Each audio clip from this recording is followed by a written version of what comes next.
Hello, my friends. God bless everyone. This is Toney Lee from Talking with Toney, and this is a segment that we're going to talk about some great things with my brother, V. Simonelli, his son, Imanuel Simonelli, and the beautiful, the wonderful Tara Lynette Frazier.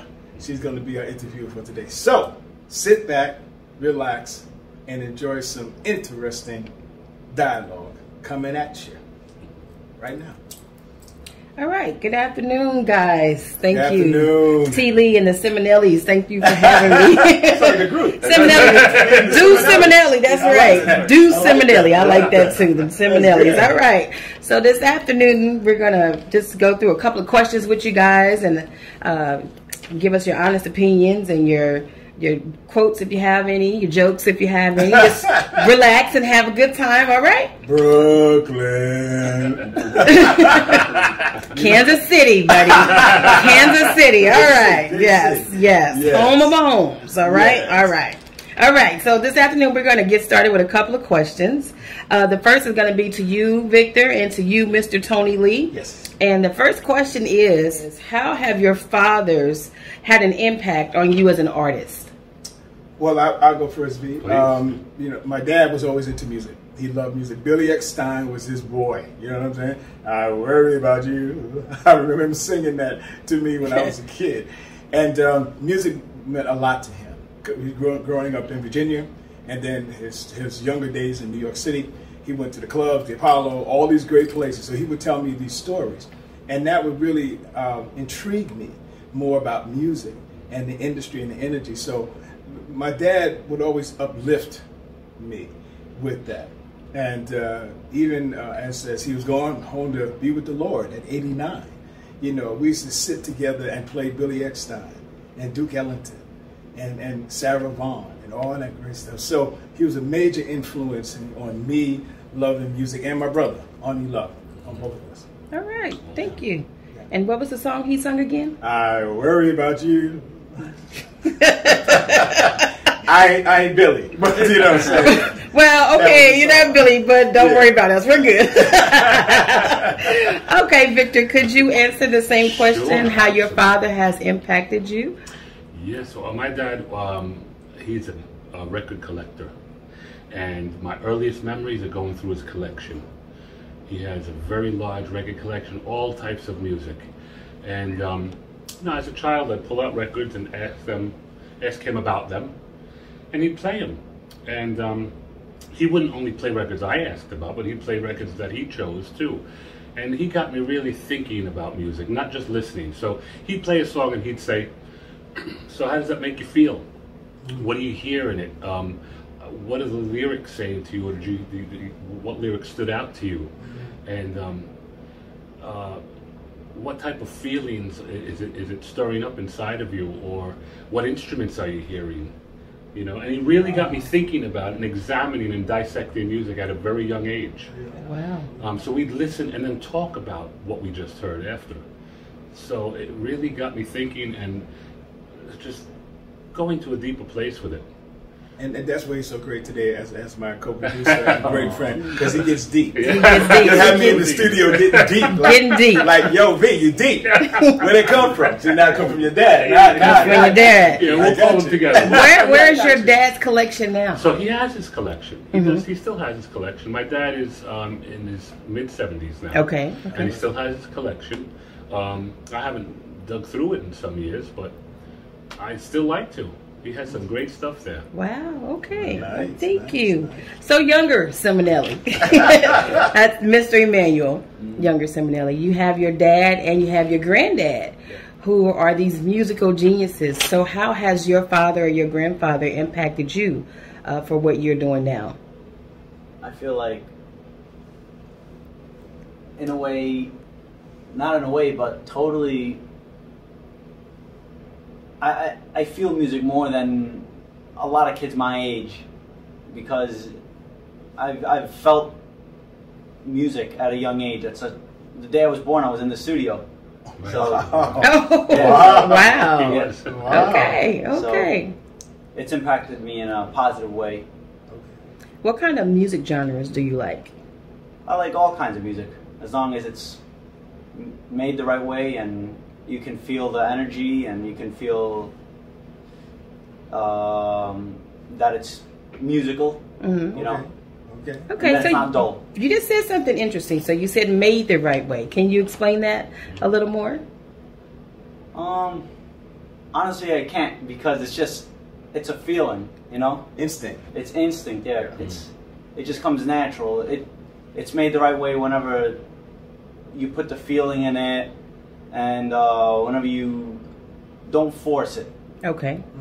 Okay. That's how I feel. Yeah, by the way, he just, we call him the young genius, because he has a mix on our 18 mixes. Right. One of his mix. Right. Wow. It's an electro. Yeah. Right?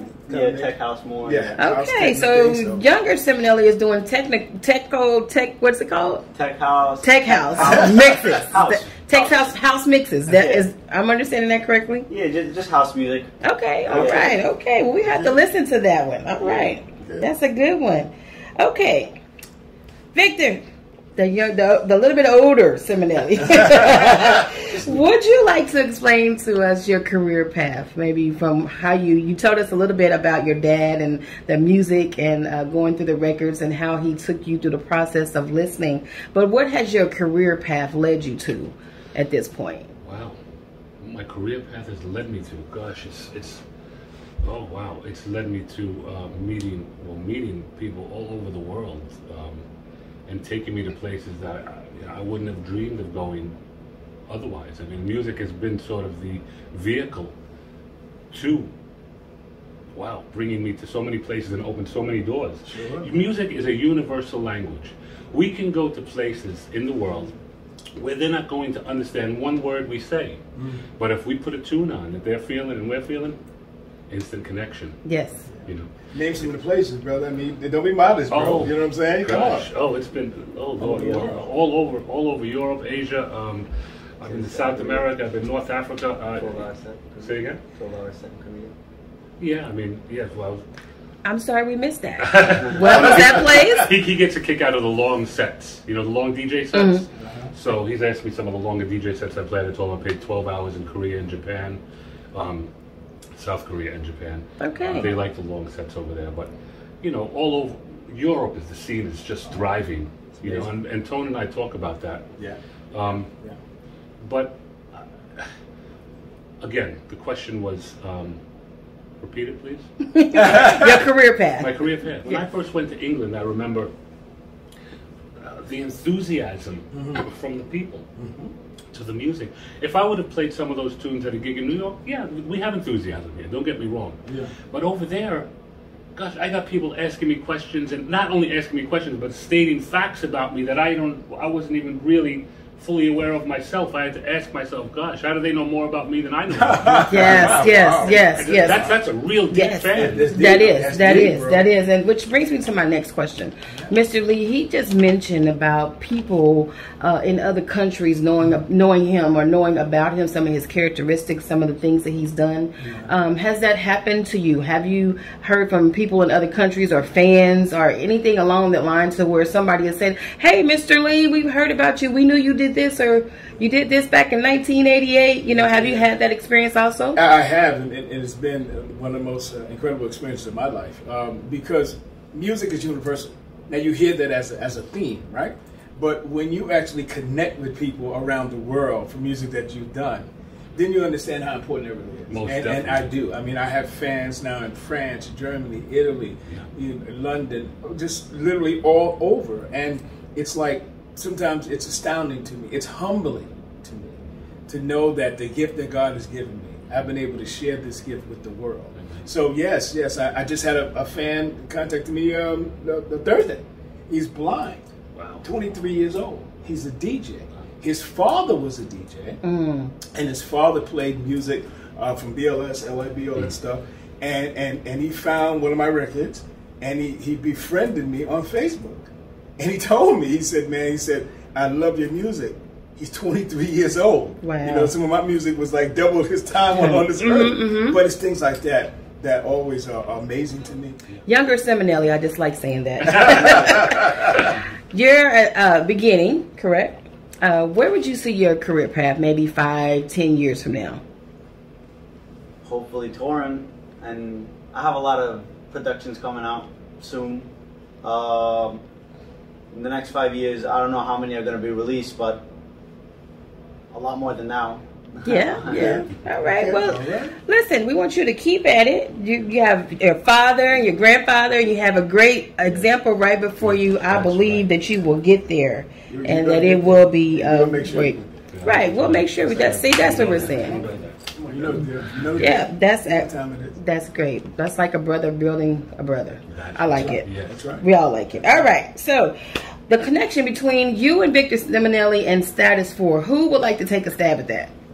All right, I'll take a stab. Okay. 2.5 years ago, me and Victor talked through our friend and mutual acquaintance, Paul Simpson, and we talked about getting together. Yes, right? And actually, just to elaborate just a little further on that, he and I talked over 10 years ago, thanks to Paul Simpson. That's right. But then sort of reconnected. That's right. 2.5 That's right. years. That's Okay. right. 2.5 But years. That's right. when we talked that first time, approximately 10 years or so years ago, that was planting the seed. That's right. Because I've been his fan, and I'm sorry to jump in. That's okay. That's okay. Go right ahead. Yes, do that. Jump right in. I have been his fan since before his age. Wow. I've been his fan. So it was a dream to work with Toney.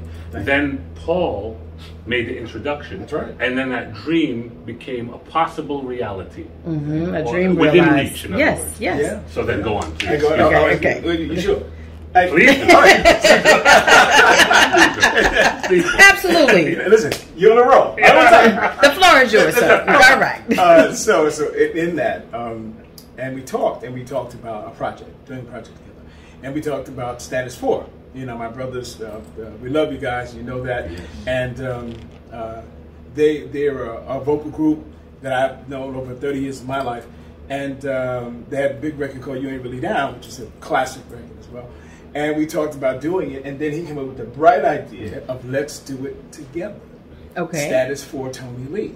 Now I've always written and produced for Status 4, but we've never sang together. Okay. So that's how this came about. Us doing it through him and through us collaborating, and now we have this song called "Don't Stop Keep Rising." Oh, it sounds like a perfect marriage of musical talents and gifts, songwriters and singers. Really is.